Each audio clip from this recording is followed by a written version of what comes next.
बिस्मिल्लाहिर्रहमानिर्रहीम। इय्याका नअबुदु व इय्याका नस्तईन। रब्बि इश्रह ली सदरी व यस्सिर ली अमरी वहलुल उक़दतम मिन लिसानी यफ़क़हू क़ौली। सदक़ल्लाहुल अज़ीम। अस्सलाम वालेकुम। एमटीएल टीवी के साथ मैं हूं एमटीएल। आज नैब तरामीम के खिलाफ जो अपील है हुकूमत की, उस पर सुप्रीम कोर्ट का लार्जर बेंच था और उसने आज अपनी समाअत मुकम्मल कर ली और फैसला महफूज कर लिया और साथ ही साथ उन्होंने तहरीरी दलाइल के लिए वक्त भी दे दिया। अब ये जो बेंच है जिसमें चीफ जस्टिस काजी फायज़ साहब सरबराही कर रहे हैं, justice Aminuddin, justice Jamal Mandokhail, justice Akhtar Minallah, justice Hasan Azhar Rizvi, ये बेंच का हिस्सा थे।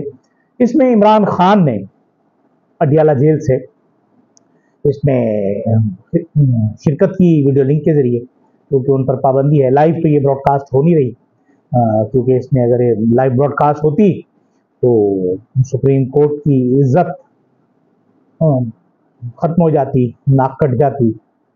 और वो जो हमारे चीफ जस्टिस साहब फरमाते हैं कि मेरे होते हुए मेरे दौर में कभी किसी ने हम पर दबाव नहीं डाला, दबाव तो आपने खुद अपने अमल से साबित कर दिया। बहरहाल आज की समाअत के दौरान इमरान खान ने अपने दलाइल में कहा कि नैब तरामीम बहाल होने से मेरी आसानी तो हो जाएगी, लेकिन मुल्क का दिवालिया। ये जो बात है, इस पे कहा कि मैं दिल से बात करूं तो हम सब आपकी तरफ देख रहे हैं। पाकिस्तान में गैर एलानिया मार्शल लॉ लगा हुआ है, जिस पर जस्टिस जमाल मंदोखेल ने कहा कुछ भी हो गया तो हमें शिकवा आपसे होगा, हम आपकी तरफ देख रहे हैं, आप हमारी तरफ। समाअत के दौरान चीफ जस्टिस काजी फायज़ ने समाअत के दौरान रिमार्क देते हुए कहा बज़ाहिर जो पीटीआई की हुकूमत थी वो भी सिर्फ सियासतदानों का एहतसाब चाहती। पता नहीं, अगर सियासतदानों का एहतसाब था तो फिर जो आपके खिलाफ रेफरेंस किया था, चले वो गलत था या सही था, आप उसे साबित कर देते, वो भी तो एहतसाब का एक तरीका ही था ना चीफ जस्टिस साहब काजी फायज़ साहब। बहरहाल ये फिर चली समाअत के आगाज में वकील जो थे फारूक नाइक, जो पीपल्स पार्टी के बड़े खास आदमी हैं, उन्होंने कहा मैंने अपनी तहरीरी मारूजात तैयार कर ली हैं, जिस पर चीफ जस्टिस ने उनसे पूछा कि अपनी मारूजात अदालत में जमा करा दें, क्या आप फैसला सपोर्ट कर रहे हैं? तो इस पर कहा कि मैं, फारूक नाइक ने कहा कि मैं जस्टिस मंसूर अली शाह के नोट को सपोर्ट कर रहा हूँ।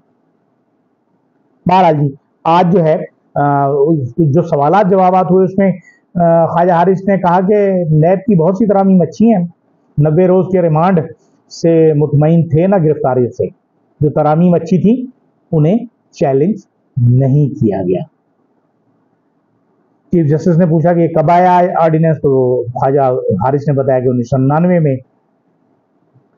बहरहाल चीफ जस्टिस ने बताया आपकी मुवक्किल की हुकूमत आई तो एहतसाब एक्ट बहाल कर देते। परवेज मुशर्रफ ने तो कहा था नैब का मकसद करप्ट सियासतदानों को सिस्टम से निकालना है।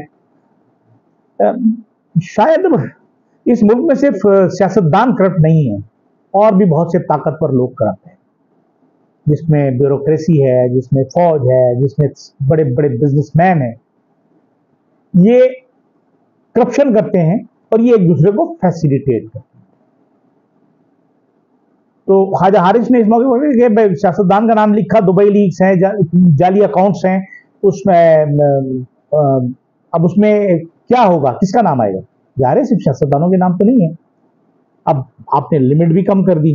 बहरहाल इस तरह ये केस महफूज कर दिया गया, इसका फैसला, और तहरीरी बयानात, तहरीरी दलाइल के लिए वो टाइम दे दिया गया।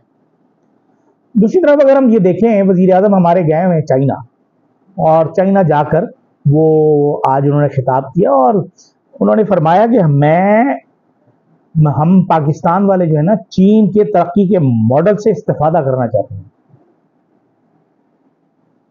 मियाँ साहब, शहबाज शरीफ साहब, आपकी तो किसी नसात पुश्तों को भी ये तौफीक नहीं होगी कि चीन के जो मुआशी मॉडल है तरक्की का, उसको अमल कर सकें। वे चीन बाहर जो कुछ मर्जी करे, अपने मुल्क में वो करप्शन नहीं होने देता। वो अपने मुल्क में, चाइना में करप्शन करने की सज़ा, अपने मुल्क को नुकसान पहुंचाने की सज़ा सज़ाए मौत है। आप लोग तो 6 महीने कैद नहीं काट सकते। फिर क्या करें, हम कहां जाएं? आज सुप्रीम कोर्ट में एक हुकूमत की तरफ से एक मौका भी पेश किया गया कि इमरान खान आम कैदी नहीं, बल्कि बड़ी खुसूसियात हैं उनके साथ और बहुत ख्याल किया जाता है उनका, और वो बड़े पुरतायुश कैदी। ये तलाल चौधरी साहब ने प्रेस कॉन्फ्रेंस में भी फरमाया कि बस अब उनके शुमारी इलाका जात के विजिट रह गए, बाकी तो सब ठीक है। मैं तो दुआ करता हूं तलाल चौधरी साहब, इनके सरबरा नवाज शरीफ, शहबाज शरीफ, मरियम नवाज, ये सब इसी तरह के पुरतायुश कैदी बने और इस मुल्क में अब एक बेरहम किस्म का एहतसाब होना चाहिए। जो इस मुल्क को तबाही की तरफ ले जाने वाले लोग हैं, वो खा कोई भी है, जो पाकिस्तान को लूट चुके हैं, जो पाकिस्तान का पैसा खा चुके हैं, उन पर तबाही उनकी होनी चाहिए, रुसवाई उनका मुकद्दर होना चाहिए। अब अगर हम दूसरी तरफ ये देखें कि जी मुक्तदरा जो है, मुक्तदर हल्के जो हैं हमारे, उनका और इमरान खान का झगड़ा क्या है और क्यों ये सारे मसाइल इतने खराब होते चले जा रहे, ठीक नहीं हो रहे। इसमें कोई रॉकेट साइंस नहीं है। हुआ ये कि पाकिस्तान की तारीख में पहली मर्तबा कोई ऐसा लीडर आया जिसने एक स्टैंड लिया, वो डरा नहीं।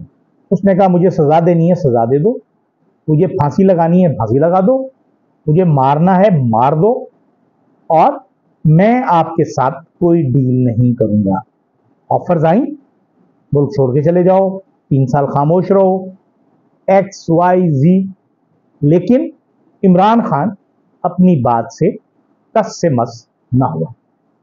उस पर उन्होंने 9 मई केस भी बना दिया PTI पर, हजारों लोग गिरफ्तार भी हो गए और शोर तो बहुत कर रहे हैं कि जी 9 मई 9 मई 9 मई। अब जो भी एक कैंपेन चलती है, जो भी मुहिम चलाई जाती है, वो बाउंस बैक करती है और न्यूटन का जो तीसरा उसूल कानून हरकत है, उसके मुताबिक वो बाउंस बैक कर जाती है और उतनी शिद्दत के साथ वापस। अब ये सूरत हाल जो है, एक तो पहले उनके समझ में नहीं आया कि करें क्या, और फिर जब झुंझलाहट शुरू हुई तो फिर गलतियों पर गलतियां। अब एक वक्त पहले ही दफा में आप एक कदम पीछे हटते और मामलात को सुलझा लेते। फिर मुसीबत यह है कि आपने जो लोग बिठाए, जो हमारे वजीर आजम बनाए, गूफ गधे, जिनकी शक्ल देखकर पता चलता है कि ये ना बात करने के काबिल हैं, ना ये डिलीवर करने के काबिल, ये सिर्फ और सिर्फ हुक्म के गुलाम है। और मियां शहबाज शरीफ ने तो अपने भाई की कुर्बानी भी दे दी। और ये जो हम देखते थे, सुनते थे, तारीख में पढ़ते थे कि ये जो इक़्तिदार की गुलाम गर्दिशें होती हैं, इसमें ना बाप बेटे का होता है, ना बेटा बाप का, ना भाई भाई का होता है, ना बहन भाई की या भाई बहन का होता है। यहां हमें पता चला कि मियां मोहम्मद नवाज शरीफ को बली का बकरा बना दिया। अब मियां साहब कहीं के नहीं रहे, मियां शहबाज डिलीवर नहीं कर पा रहे, हालात, सियासी हालात काबू में नहीं आ रहे, मुल्क में आप जो काम करना चाहते हैं वो आपको उल्टा पड़ जाता है और आप सिर्फ अपना एक फैसला बदलने को तैयार नहीं कि चले हम बात कर लेते हैं इस मुल्क की खातिर, इस कौम की खातिर, अवाम की खातिर। अगर हमारे ताकतवर हल्के बात नहीं करेंगे तो ये मुल्क तबाही की उस दलदल की तरफ चला जाएगा जहां से वापसी का रास्ता बहुत मुश्किल हो जाएगा। अल्लाह हमारे इन तमाम लोगों को अक्ल सलीम अता फरमाए। इजाजत दीजिए, अल्लाह हाफिज।